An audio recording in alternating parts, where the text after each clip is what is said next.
یہ جو سویڈن میں واقع ہوا اور اس سے قبل ٹیری جونز نے جو ہالینڈ میں کیا، اور اس طرح کے ملتے جلتے واقعات جو ہوتے رہتے ہیں، یہ اس لیے ہیں کہ یہ لوگ اس کتاب سے ہار گئے ہیں۔ اگر قرآن کا مقابلہ کرنے کی ہمت ہوتی تو یہ کوئی تھوڑا کرنے والا کام تھا۔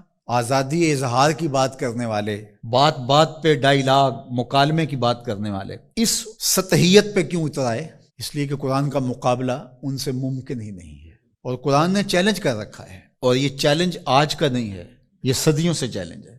چیلنج یہ نہیں کیا گیا کہ بڑی صورت لے کر آؤ، 3 آیات پر مشتمل ایک صورت ہی لے آؤ، نہیں لا سکے۔ تیرے سامنے یوں دبے لچے فصحا عرب کے بڑے بڑے، کوئی جانے کے منہ میں زبان نہیں بلکہ جسم میں جان نہیں۔ جب قرآن کا چیلنج قرآن میں موجود ہے، اور وہ اس محدود زمانے کے لیے نہیں تھا، قیامت تک ہے کہ صرف 3 آیتیں لے آؤ اس قرآن کے مقابلے میں، اور سب جمع ہو جاؤ، وقت بھی جتنا مانگتے ہو، قیامت تک تمہارے پاس وقت ہے۔ تو اگر یہ کام نہیں کر پا رہے اور کتاب رحمت قرآن مجید کے نسخے کو توہین کا نشانہ بناتے ہیں، تو اس کا مطلب سیدھا سیدھا یہ ہے کہ یہ شکست خوردہ لوگ ہیں۔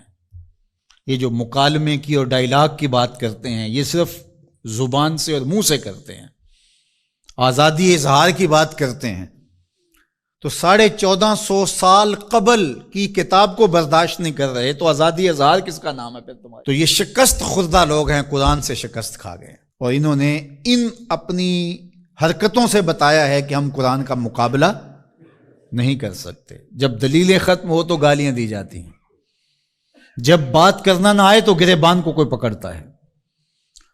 تو قرآن مجید کے ساتھ اہانت امیز سلوک اس بات کی دلیل ہے کہ آج دنیا قرآن کا مقابلہ کرنے سے قاصر ہے، جس طرح ماضی میں قاصر تھی، اور قیامت تک اس کا معاوضہ ممکن نہیں ہے۔ اور جب معاوضہ ممکن نہیں ہوگا تو اوچی ہتھ کنڈے ہوں گے، اور اس طرح کی نیچ حرکتیں ہوں گی۔ لوگوں نے لوگوں کے ساتھ لڑائیاں کیا، بھلا کسی نے کتابوں کو بھی جلایا ہے، کسی نے کتابوں کی بھی بے حرمتی کی ہے، کبھی ایسا بھی ہوا ہے؟ اور آج جو مغرب کے قصیدے پڑھتے پھرتے ہیں، یہ ان مکروہ چہروں کو دیکھیں۔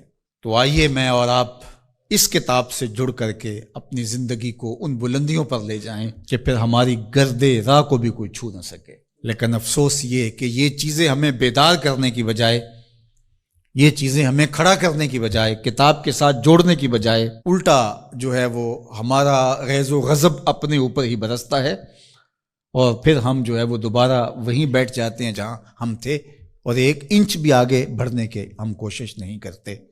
یہ واقعات امتوں کو کھڑا کر دیتے ہیں۔ آپ تاریخ پڑھیں، چھوٹے چھوٹے واقعات سے قومیں کھڑی ہو جاتی ہیں، لیکن قوم ہو تو کھڑی ہوگی نا، اور جب قوم ہی نہیں ہوگی تو قیامت بھی ٹوٹ جائے تو کوئی فرق نہیں پڑتا۔ اقبال نے کہا تھا، جس سے تعمیر ہو آدم کی، یہ وہ گل ہی نہیں۔ اس مٹی سے پھر کچھ بھی نہیں بنے گا، یہ مٹی کی مٹی رہے گی، تودا رہے گا ریت کا، کچھ بھی نہیں بنے گا۔ قیامتیں گزر جائیں تو کچھ نہیں ہوتا۔ تو یہ چیزیں امت کو کھڑی کر دیں، اور کتاب رحمت کے ساتھ ہم جو ہے وہ جڑ جائیں، اور اس طرح جڑیں کہ ہمارا اوڑھنا بچھونا اس کتاب کی تعلیمات کے نتیجے میں ہو، اور پھر دیکھنا کہ دنیا تسخیر کرنے کا راستہ یہیں سے نکلے گا۔ اللہ جل شانہ ہمیں ہمت عطا فرمائے۔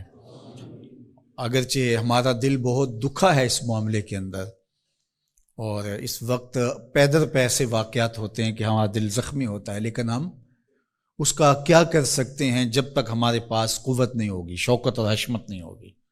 مغلوب قومیں سوائے پیچ و تاب کے اور کیا کر سکتی ہیں؟ غالب قومیں جو ہیں وہ فیصلے کرتی ہیں، اور فیصلے ہی نتیجہ خیز ہوتے ہیں۔ تو جب تک ہم قوم نہیں بنیں گے، امت نہیں بنیں گے، اس وقت جو ہے وہ ہم اسی صورتحال میں رہیں گے، اور ہمارا وجود جس طرح زخمی ہے، تشتت کی وجہ سے جسم زخمی ہے امت کا، کہ ہم 72-73 گروہوں میں بٹے ہوئے ہیں، اور دشمن اس پہ بہت خوش ہے، اس لیے کہ اس سے اس کو فائدہ پہنچ رہا ہے، اور ہم آپس میں الجھ کر کے اپنی طاقت کو ایک دوسرے کے اوپر ضائع کر رہے ہیں۔ دوسری جانب ہم جغرافیائی تقسیمات پر یقین اس قدر پختہ رکھ لیا ہے، جو ایک مغرب کی سازش تھی۔ جب سلطنت عثمانیہ ٹوٹی تھی، عرب ممالک کو ٹکڑیوں میں بانٹ دیا گیا، اور باقی ممالک کو، جو ایک وحدت تھی امت کی، اس کو تقسیم کر دیا گیا، اور یورپ یونین 27 ممالک کے اوپر خلافت سے تصور دے کے دوبارہ جڑ جاتے ہیں۔ وہ بکھرے ہوئے جڑ کر کے اپنا مشترکہ دفاع، مشترکہ کرنسی اور یہ ساری چیزیں بنا کے تو وہ باقاعدہ 27 ملک جڑ جاتے ہیں، 50 ریاستیں امریکہ کی ہیں جو جڑی ہوئی ہے اور ایک وحدت ہے۔ تو امت مسلمہ کو ٹکڑے ٹکڑے کر دیا، اور آج دیکھیے کہ ان ملکوں کی باہم لڑائی سے شام کا کیا حال ہو رہا ہے اور یمن کا کیا حال ہو رہا ہے۔ بلکتے ہوئے یتیموں کے آنسو پوچھنے والا کوئی نہیں ہے، سب کو اپنے مفادات سے غرض ہے۔